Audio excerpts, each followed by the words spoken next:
किसी तहरीक में नहीं, किसी में नहीं। नमूसे रिसालत की बात आई, पीर सोए रहे। कौन थे सड़कों पे? पीर थे कि मौलवी थे कि नाथ खां थे?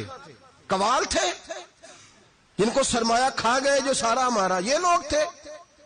तहरीक खत्म नबूवत में डंडे किसने खाए? उलमा ने। गाजी मुमताज हुसैन कादरी की तहरीक चली तो सड़कों पे कौन निकला? तहरीक खत्म नबूवत। बताओ ना, किसी पीर का बयान दिखाओ मुझे जिसने कहा हो। थक गए गले।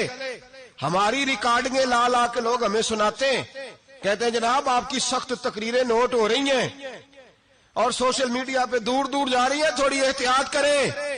हो, मैंने कहा यार किस तरह एहतियात करें, कैसे एहतियात करें? जिस कुत्ते को उसका मालिक 4 रोटियां डालता है वो सारी रात आवाजें दे दे के गुजार देता है कि मैं किसी को अंदर नहीं आने दूंगा। हमने तो सारी जिंदगी रसूलुल्लाह का खाया है। दरवेश दिल्ली का बहुत बड़ा आलिम, बहुत बड़ा हदीस का उस्ताद, तहरीके पाकिस्तान के जुर्म में उनकी जवान बेटी हिंदू उठा के ले गए। जवान बेटी हिंदू उठा के। इन जालिमों से पूछो, इन वडेरों से पूछो, तुम अपनी कुर्बानी तो बताओ। तुम्हारे वालिदैन तो बैठे हुए थे अंग्रेज के कदमों में, तुम तो जूते साफ करने वाली कौम हो, या हुक्मरान बन गए। मौलाना अमीरुद्दीन की जवान बेटी ले गए। और हजरत के पास लोग आए, मुझे बताओ बेटियों की तकलीफ कितनी बड़ी होती है। सीना जख्मों से छलनी हो गया। और जब मौलाना नईमुद्दीन साहब ताज़ियत के लिए पहुंचे तो हजरत को सीने से लगा के कहने लगे फिक्र ना कीजिएगा, कोई बात नहीं। मौलाना अमीरुद्दीन साहब कहने लगे हुजूर बस पाकिस्तान बन जाए, मेरे रसूलुल्लाह के दीन का झंडा बुलंद हो जाए, एक बेटी क्या मैं हजारों बेटियां कुर्बान करने को तैयार, मैं तैयार हूं देने के लिए औलादे।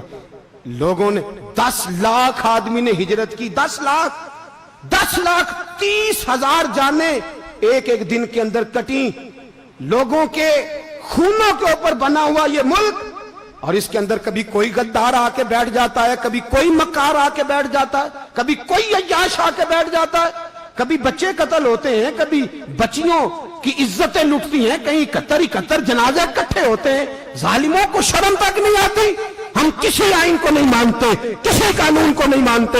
हम मानते हैं उस पाकिस्तान को जिस पाकिस्तान में एक तरफ अल्लाह का कुरान हो और दूसरी जानब मोहम्मद मुस्तफा का फरमान हो। हमें किसी तीसरी चीज की जरूरत हो? अगर सेकुलर पाकिस्तान बनाना था तो इंडिया की गवर्नमेंट तो आज भी अच्छी है पाकिस्तान से। वहां तो जमहूरियत आज भी ज्यादा पनपती है। एक दफा भी कोई डिक्टेटर नहीं आया, तमाशा लगाया हुआ है, मैं ये कर दूंगा, मैं वो कर दूंगा। पागल कौन समझते हो हमें? बेवकूफों का मुल्क है ये, जो तुम्हारे जी में आता कहते जाते हो, जो जिसके मन में आता है वो कहते जाते हो। सुनो, इस्लाम किस तरह की खिलाफत चाहता है। अमीरुल मोमिनीन खलीफतुल मुस्लिमीन हजरत उमर फारूक। सुनो हुकूमत किसको कहते? हजरत उमर गुजर रहे, फजर की नमाज के बाद 2 गलियां रह गई हैं, आज पूरा नहीं हो सका आपका दौरा, जो रात को नकाब पहन के 2 गलियां रह गई तो नकाब ओढ़ के ही फजर के बाद निकल गए। एक छप्पर है छोटा सा, एक कुटिया है, झोंपड़ी, बूढ़ी अम्मा बैठी है। उमर फारूक गुजरने लगे, बूढ़ी को परेशान देखा, अम्मा जी इजाजत हो तो अंदर आ जाऊं? बूढ़ी कहने लगी चल दौड़ जा, अपना काम कर, क्यों इजाजत दूं? तेरी मेहरबानी अम्मा, आने दो। क्या दौड़ जा? तेरी मेहरबानी अम्मा, गुजारिश है, चलो आ जाओ। हज़रत उमर फारूक फरमाया करते थे मैंने उस औरत से आइन सीखा है, आइन, मैंने उससे कानून सीखा है, उस बूढ़ी औरत से।